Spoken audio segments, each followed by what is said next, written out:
Hello, and welcome to the Cooperative Political Podcast. I'm your host, Jackson. Joining me always is Nate. Hey, it's me again. We got a bunch of stuff to talk about this week, and it's going to be super interesting. But I want to start us real quick with some breaking storm news going on in our various oceans this week. So, currently, right now, Hurricane Florence is coming towards Florida. Just a quick thing before you get scared. It's kind of hitting the East Coast, but as of right now, it's losing strength, and it may even degrade to like a tropical storm before it even like hits the coast. So I wouldn't worry about it. Tropical Storm Gordon did end up killing a little boy a couple days ago, and there was a lot of property that was destroyed in some of the southern states like Alabama and Florida, or the Panhandle in Florida. But I do want to mention a kind of good thing that ended up coming out of the storm, besides the destruction. But as some of the southeastern states were in a drought, the storm ended up kind of being slightly productive, as it was able to kind of bring water back to some of the regions where it may be a little too much water, but bring back some of the water to the region that needed it the most. One more quick storm, Typhoon Jebi. Was not actually in the news a lot. I was watching it this week quite closely, getting ready for the episode, and Typhoon Jebi was not in it. So for those who don't know, Japan just had an incredibly deadly typhoon, actually the deadliest in the last 25 years.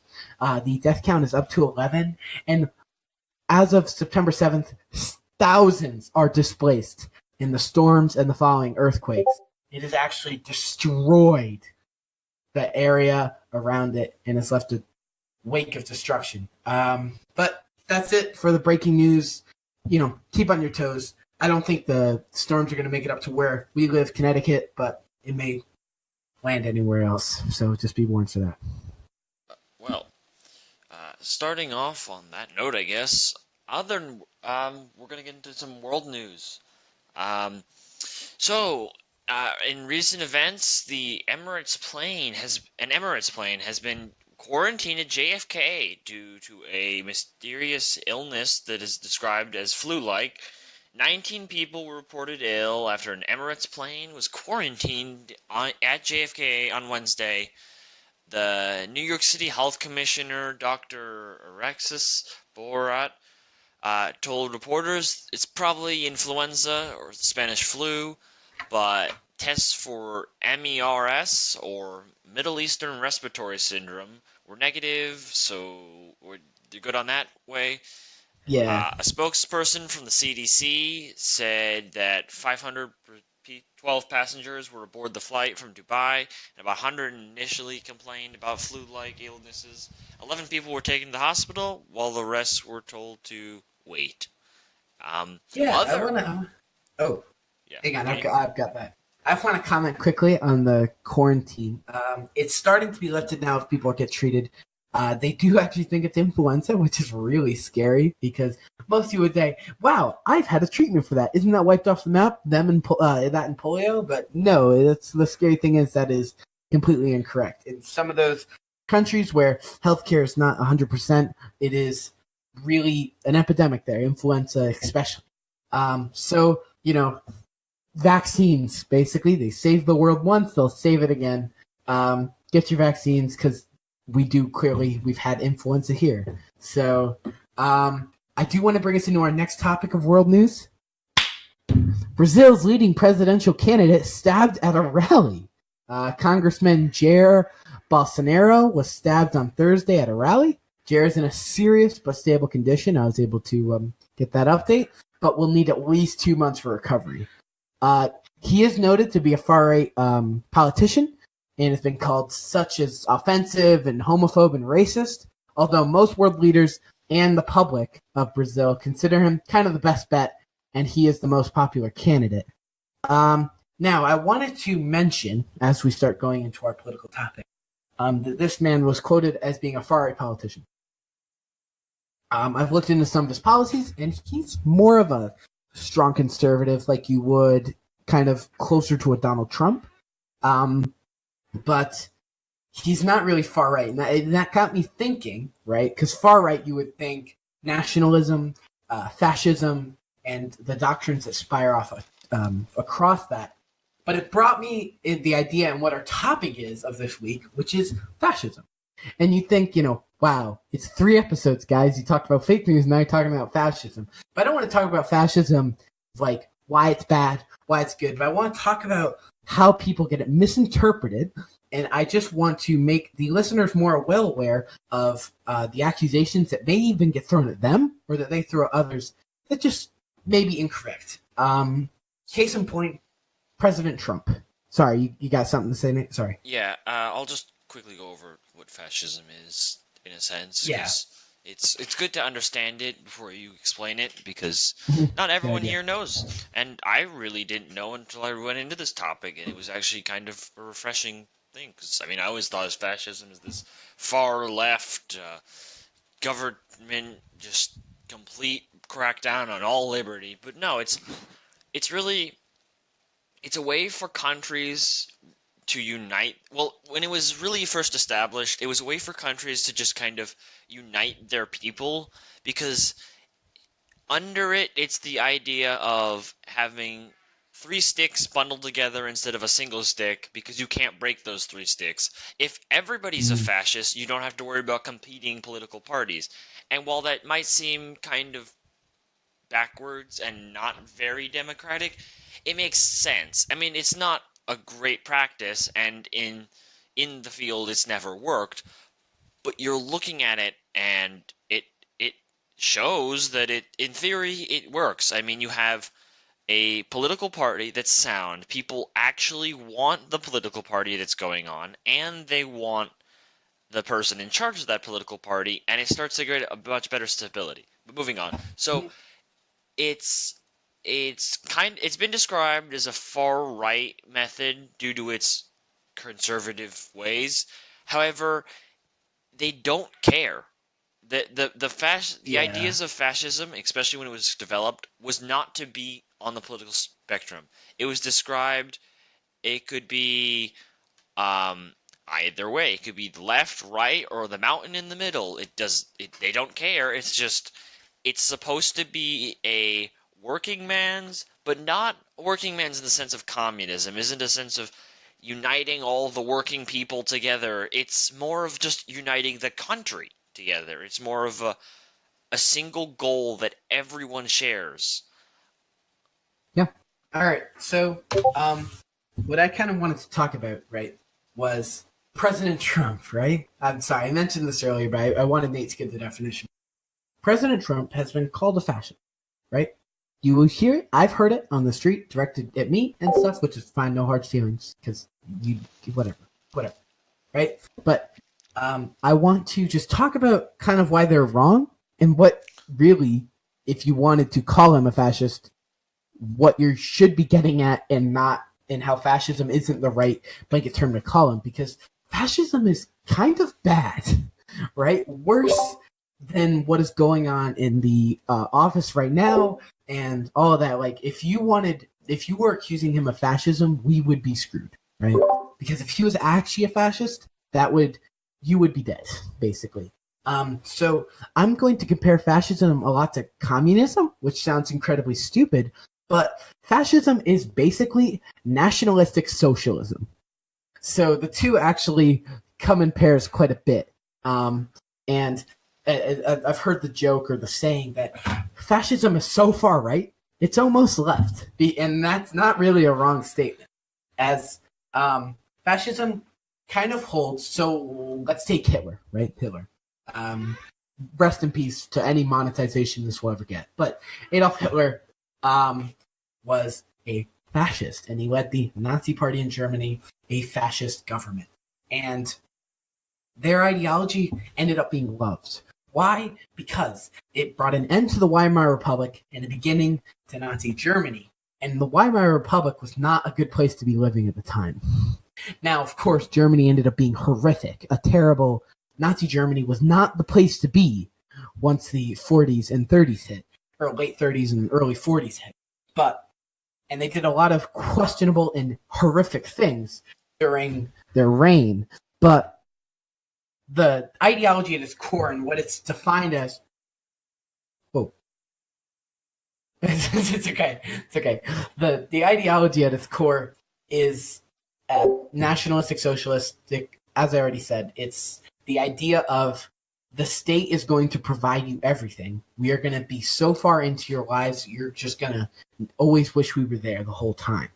And that's the kind of scary relation that it has to communism, where communism is you are going to work for everything that you get. We are going to share the wealth with everybody, where fascism is kind of you're going to work for us and we are going to give you everything you could ever need, which is that's putting a lot of faith in your government. And that's why I really believe that Trump isn't a fascist. Now, I'm not going to say that he's, the coolest guy ever and that he's basically a conservative and he's just really, top of the middle guy. No, I would consider him with nationalistic properties. He is a man of America. He wants this place to be wonderful. He wants this place built by Americans.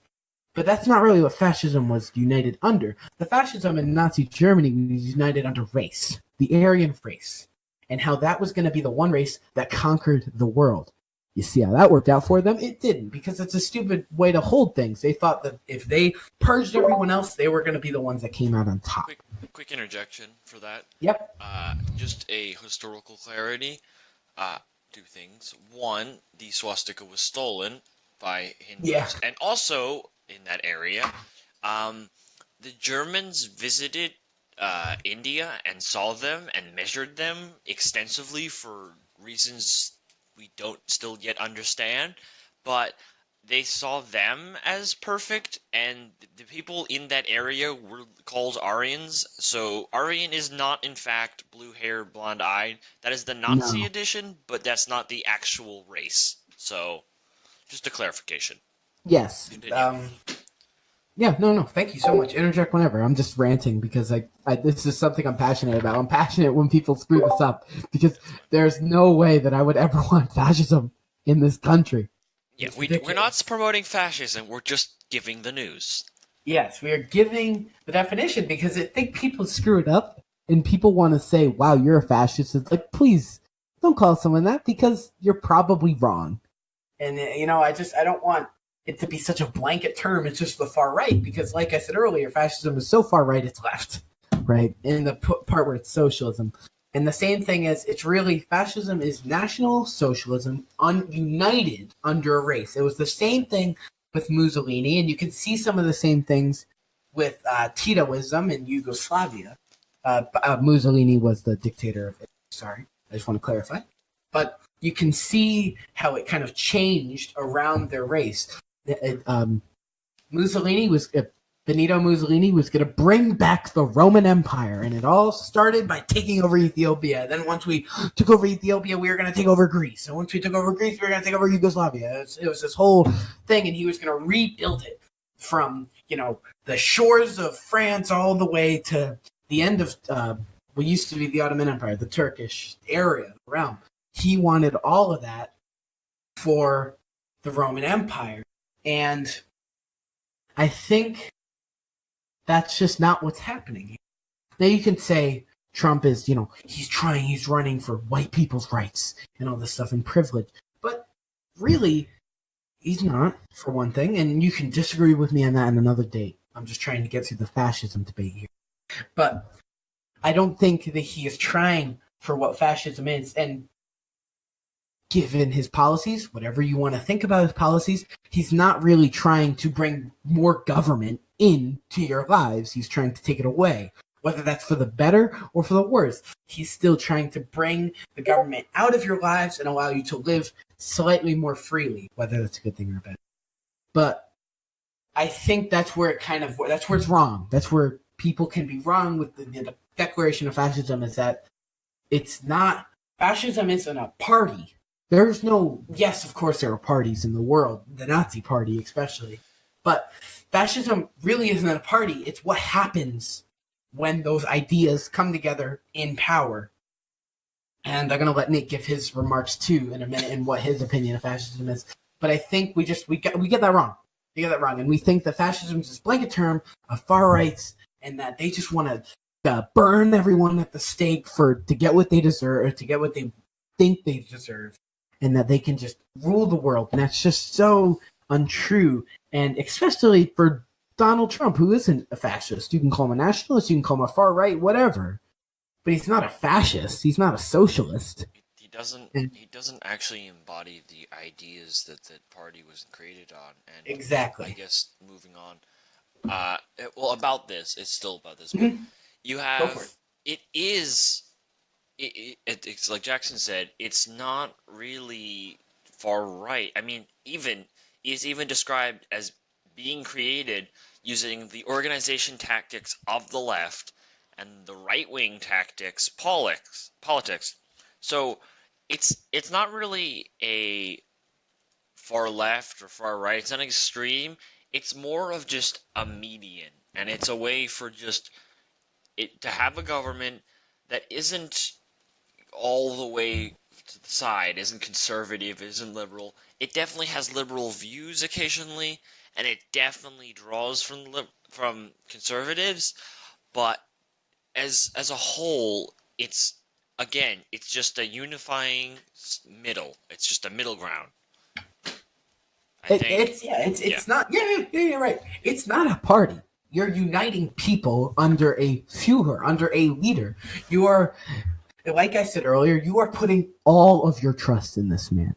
And if you're not putting all your trust in him, well, you've got a problem. The secret police are at your door. They heard you say that. It's this incredible amounts of big government. If you've, it's the whole Big Brother argument.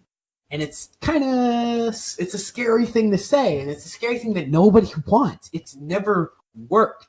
Sure, it brought, some people say Hitler built the Autobahn, whatever, which is false, but whatever. Hitler built the Autobahn. He did all these, things before he started purging Jews, but that's so wrong. It only brought negativity to the region itself. It weakened the country, but strengthened the people. The people thought they were going to be able to win it all, right? They were free of the Weimar Republic. They were free of democracy. And Adolf, Mr. Hitler, the Führer, was going to lead them to freedom. Obviously, that didn't work out. But it's uniting the people under a race.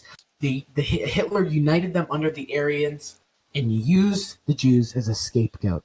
Used the Slavs as a scapegoat to further his agenda. You see, one was more of it was, yes, a buffer political system against communism. It allowed Germany to keep a rein on its citizens because they found communism as a very good alternative because they did not like the Weimar Republic and it didn't treat its citizens right, so they looked for alternatives where it gave more power to the people. That fascism was used to help kind of quell that idea, but it's a little better to understand because everyone's united, and the reason why it got such a big brother mentality is because it is. I mean, it's everyone under an ideology, and there's not much sway for other ideas. So you just have fascism. Fascism's on the menu. It's for breakfast, lunch, and dinner. If you disagree with fascism, you're going to randomly end up in a camp. So, and even better, it is a great way to describe this, is the more a person deems absolute equality among all people to be a desirable condition, the further left he or she will be on the ideological spectrum. And the more the person considers inequality to be unavoidable or even desirable, the further to the right he or she will be. And that's pretty true. I mean, it really is just conservative versus liberal. I mean, you literally have people push for more equality, people continue pushing for more equality, and then you mark those people as far lefts. If they are too conservative, then you get marked as far rights. So, I mean, while fascism never works and isn't a good practice, it did keep a middle ground. It kept the the left tactics of progress under a unified government, but used conservative methods to continue its existence and therefore its unification. Now, I'm going to bring up Italy, right? which is a forgotten fascist nation a lot of the time because they were barely fascist, right? They were fascism by name, they were fascism by the way that they did things.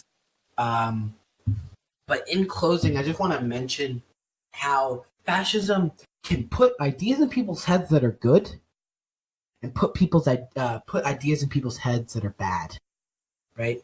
Because think about it, uniting everyone together, furthering the country in the name of fascism. It sounds okay at first.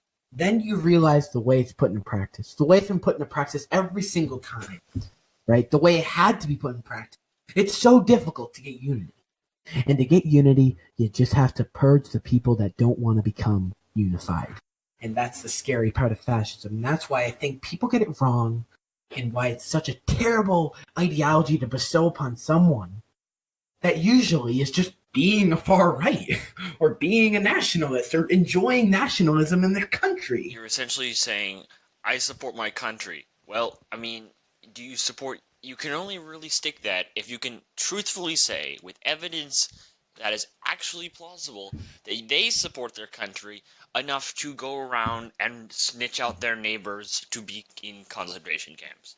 So, if you really think that someone's a fascist, you need to make sure that they're actually going around betraying their own countrymen, which is essentially treason in support of only one cause.